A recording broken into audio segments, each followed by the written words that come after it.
Welcome back to the Financial Markets Insights in Conversation with podcast. And today we're continuing our conversation with Andrew Kaufmann, the founder and lead of the Time to Give network. Thank you and welcome back, Andrew. I mean, yes, originally very much because of your background and connections, it was very much focused on the asset management industry, and presumably since your focus initially was the UK and the UK's asset management industry.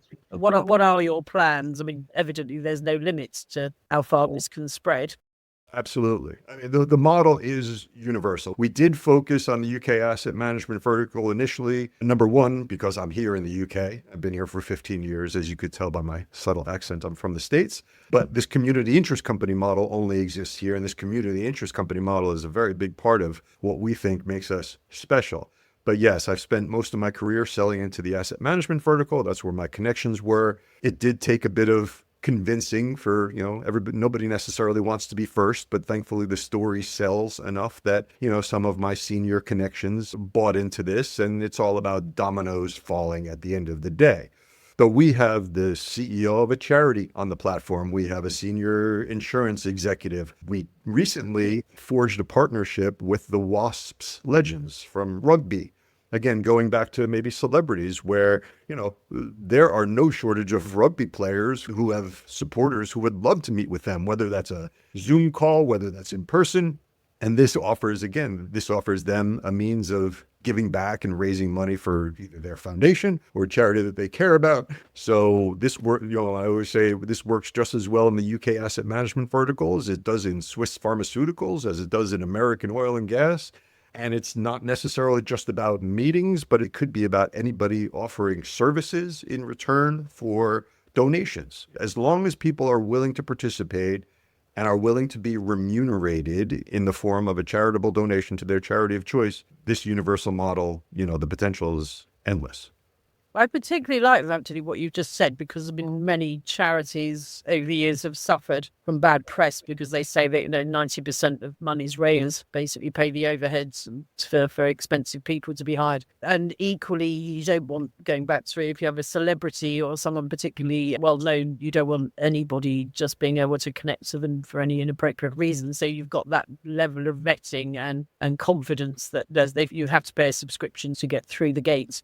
And then after that, there is another layer of vetting before you'll actually be put in touch with anybody, which does rather get rid of people who are chancers and opportunists or... Yeah. So I've learned a lot over the years. There was an auction that I participated in, just as a quick aside. So Ray Dalio, a legend in the hedge fund world, there was an auction run by a charity that he supports in the US.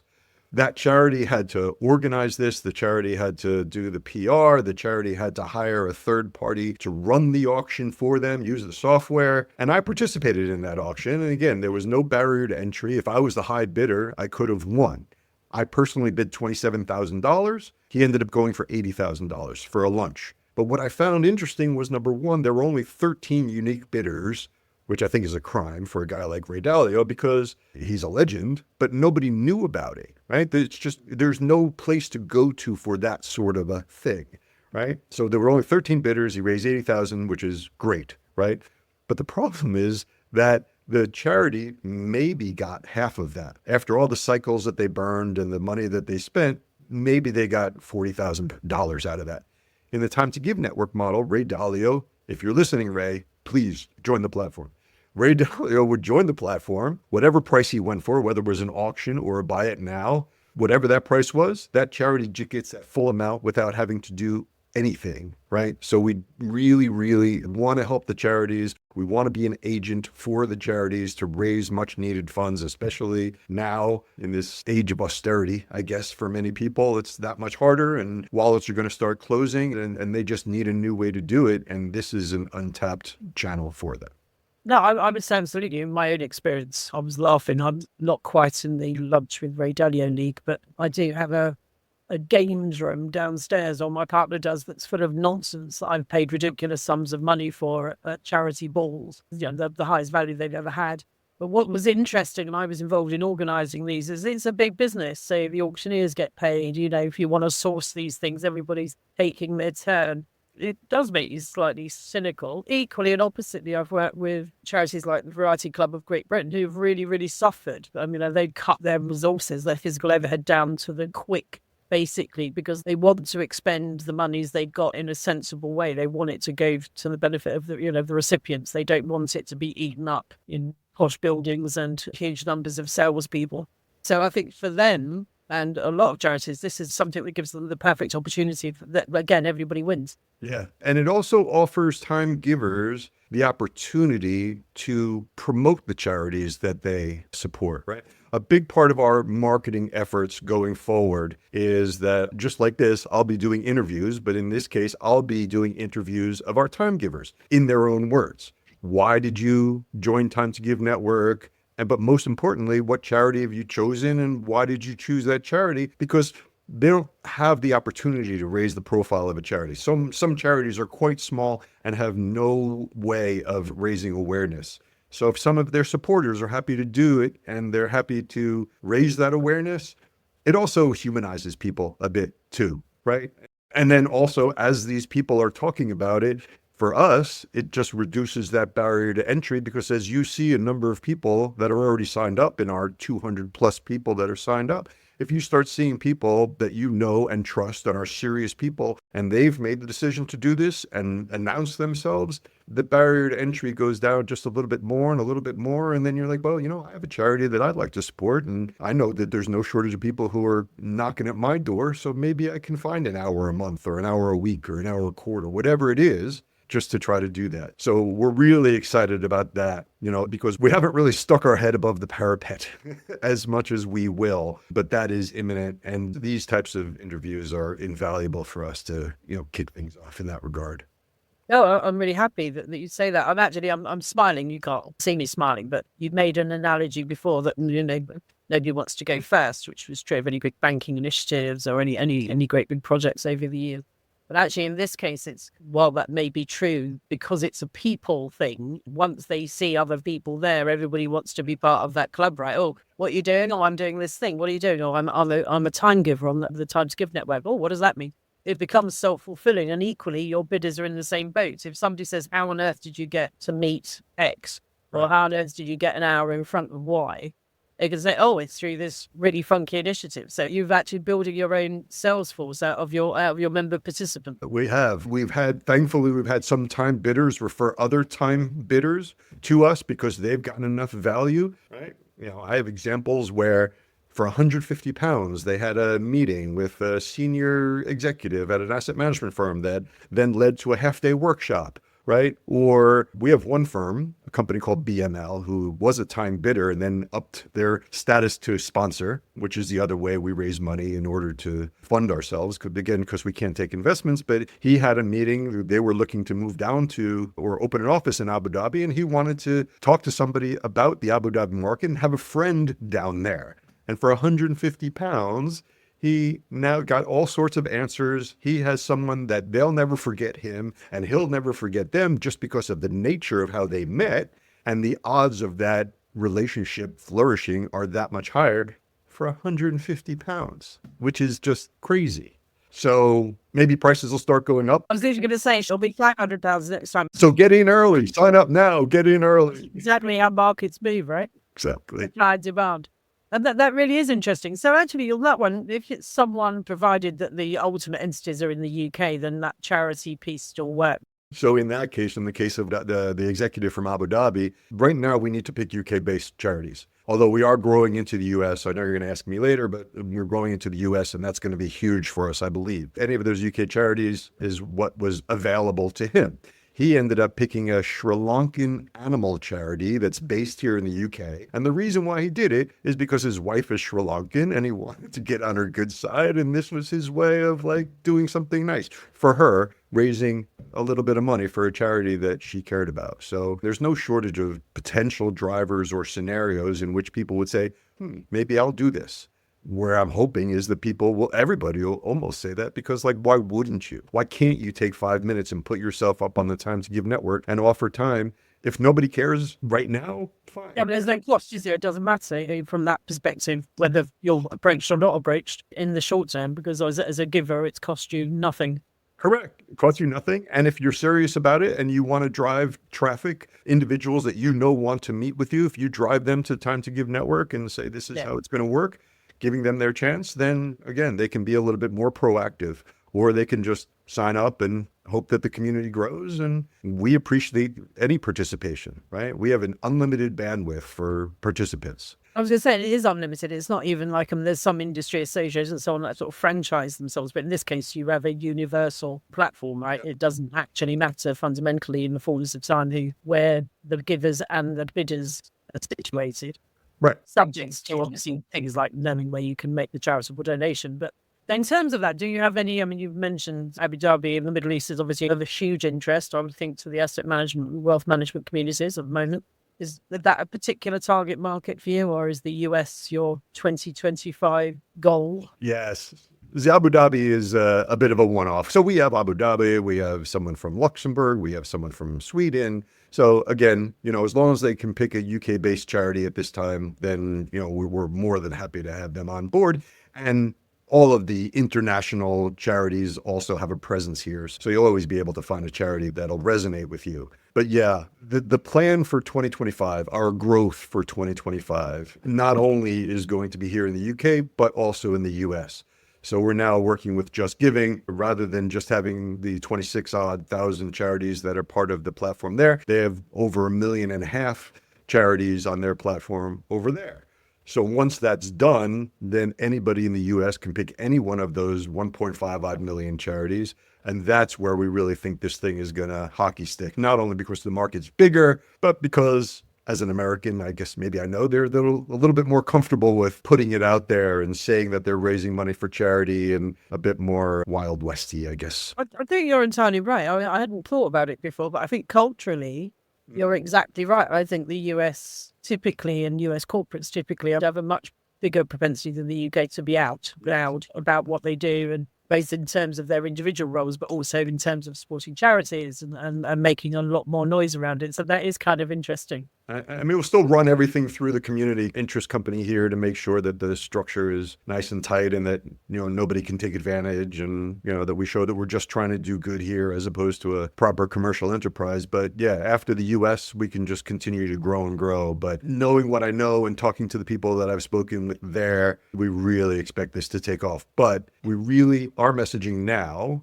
today is that the UK financial services industry and its ecosystem are coming together to create this critical mass to then release this to the world and take credit for doing that as well, right? It started here. This thing, which could be global and take any number of permutations, all started here and all started with this community. And I think that community spirit is something that resonates with people when they're thinking about participating.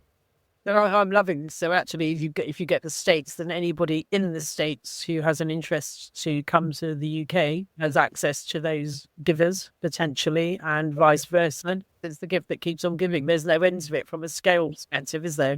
The first meeting we had was actually a bit of a one-off, but to your point. So it was the Chief Information Officer of Prescient Fund Services, a fund administrator based in South Africa, but with a big Irish presence as well. And he used to be a client of mine, and he was coming up to London.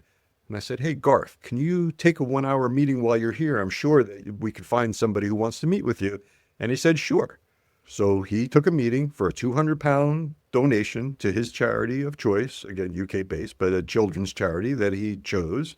And he took that meeting and he maximized his trip here by finding an hour in order to raise money for charity. Similarly, to your point, if someone's flying over to the UK and has already spent all that money on hotels and airfare and everything else, and they want to make sure that their diaries are as full as possible, well, they can use Time to Give Network to try to slot in other meetings because, again, you're already spending a lot of money.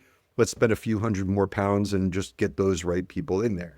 So it can be for people visiting, whether it's a time giver visiting, time bidder visiting, or even within the UK itself. But I thought it was interesting because that first transaction, which was our first transaction, was actually two members of the ecosystem. It was not an asset manager. It was a fund administrator and a fintech that wanted to meet with each other. So it just goes to show that, you don't want to be too presumptuous. And that's this open-endedness of the potential of it and the fact that we only have to break even, right? That's the beautiful thing about it. We don't have to satisfy investors. All we need to do is break even. Anything else over and above breaking even, we're donating to charity, thankfully, and we're pretty sure we'll get there. But right now, it's a merry band of volunteers.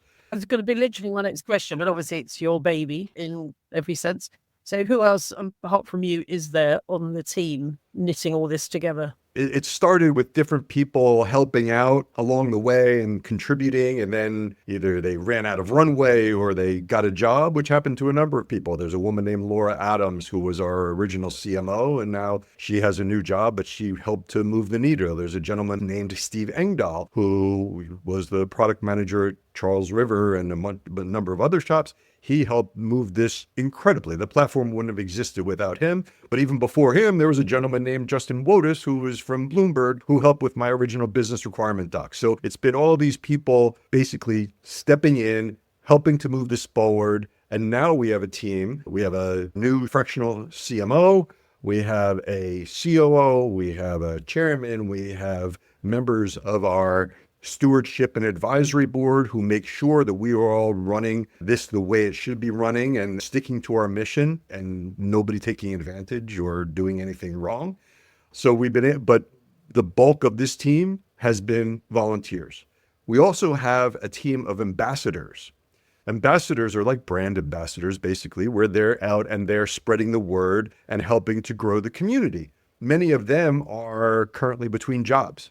And they're trying to find a new way to network, and they're trying to find a way to show that they're giving back, and they're trying to find a way to start a conversation. And it's not as easy to start a conversation by saying, hey, I'm out of a job. Can we have a chat? It's more interesting, and they feel better about the fact that they can lead with the fact that they're a volunteer for this not-for-profit venture. And we'd like to tell you more about how you can raise money for charity, or how you can have a new CSR tool, or how you can have a new business development tool, depending on who they want to talk to. And we're always looking to grow that universe of volunteers, because that's just the spirit of what we're trying to do here, right? Just people giving back, getting stuck in. Everybody gets made whole in the end. Everybody's well served. Again, win, win, win. But thus far, the model has worked, and it's still early days. So we're super excited about it. Yeah, it's marketing. That's market term. Everyone's made whole.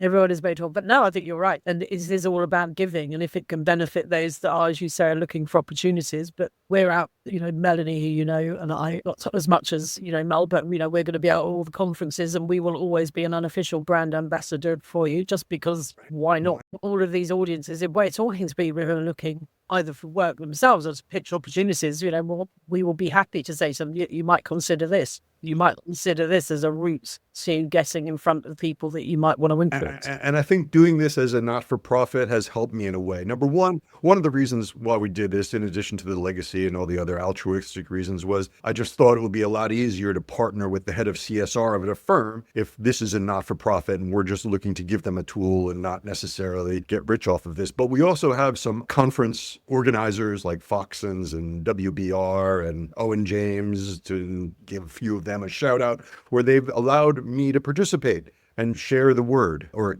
Acuity is another one. They just had a hedge fund conference and they invited me to that and even say a few words.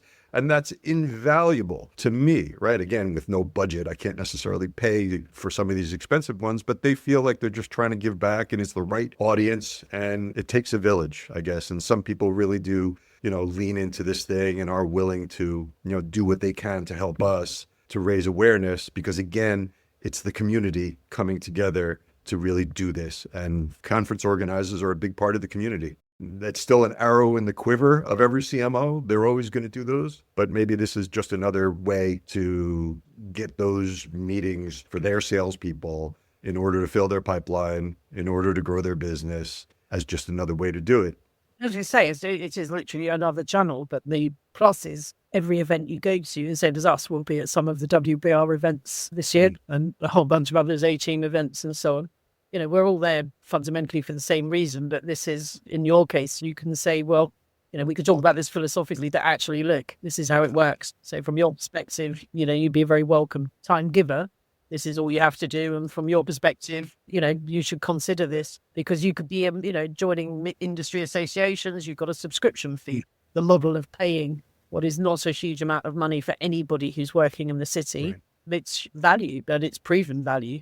what's the worst that can happen? If they have one conversation, modest £100 donation. It feels like a riskless trade. I mean, for me, from a time giver perspective, again, it takes them 5 minutes to sign up and then an hour of their time in a meeting or even a half hour. We have some time givers who are just super busy and they're like, I'll take a half hour.